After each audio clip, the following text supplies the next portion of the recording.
Hello, I'm back. I took a break there from January because I didn't know what was going to happen with this place.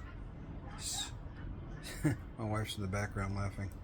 Um, but I'm not going to do the whole It Happened Today series. I wasn't getting enough views, and maybe 100, 150, and of those, right at 1% were watching the whole thing, so it's not worth my time.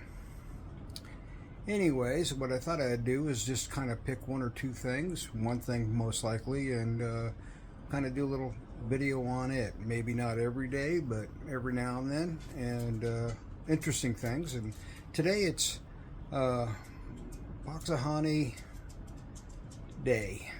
Yeah, the Groundhog. Ever wonder how it came about? What happened? Why? Let's get into it. And today, 1887, Groundhog Day, featuring a rodent meteorologist, is celebrated for the first time at Gobbler's Knob in Punxsutawney, Pennsylvania. I know I'm butchering it, I apologize. According to the tradition, if the groundhog comes out of its hole on this day and sees its shadow, it gets scared and runs back into its burrow, predicting 6 more weeks of winter. No shadow means early spring. Well, this morning he saw a shadow, so we're getting 6 more weeks of winter. That could be interesting. The past 2 years he predicted a short winter ending, but this year 6 more weeks. The Groundhog Day has its roots in ancient Christian tradition of Candlemas, when clergy would bless and distribute candles needed for winter. The candles represented how long and cold the winter would be. Germans expanded on this concept by selecting an animal, the hedgehog, as a means of predicting weather.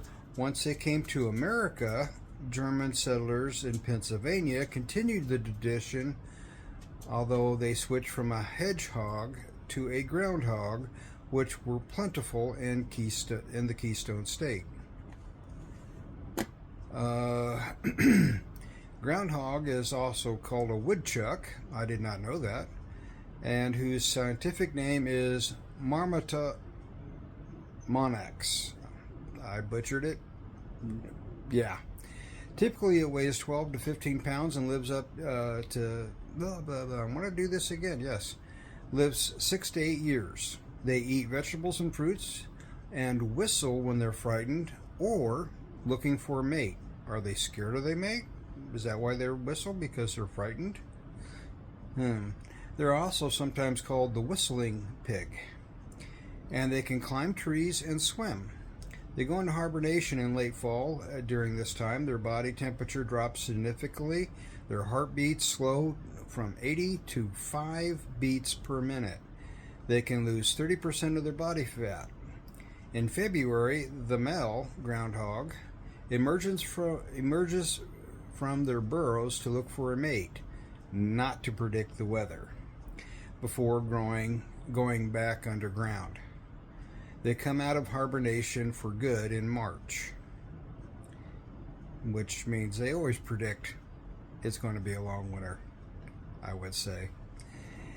In 1887, a newspaper editor belonging to a group of groundhog hunters from Punxsutawney, called the Punxsutawney Groundhog Club, boy, I say that twice, declared that Phil, the Punxsutawney groundhog, was America's only true weather forecasting groundhog.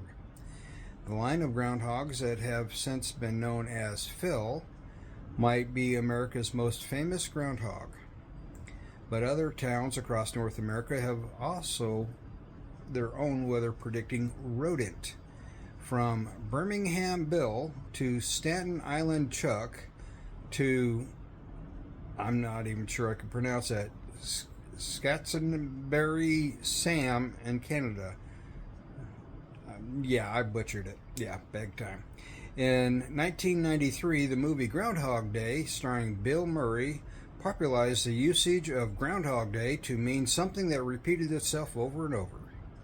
Today, tens of thousands of people converge on Gobbler's Knob in Punxsutawney each February 2nd to witness Phil's prediction. The Punxsutawney Groundhog Club also hosts a 3-day celebration, entertainment, and activities. Now, as they said, though, it's interesting because thousands of people gather on that little hill. And within 2 minutes of them giving the prediction, the hill's empty. Everybody just vanishes. They leave. It's absolutely hilarious. Anyway, there you have it. Today's little tidbit. Hope you have a good day. I'll see you next time.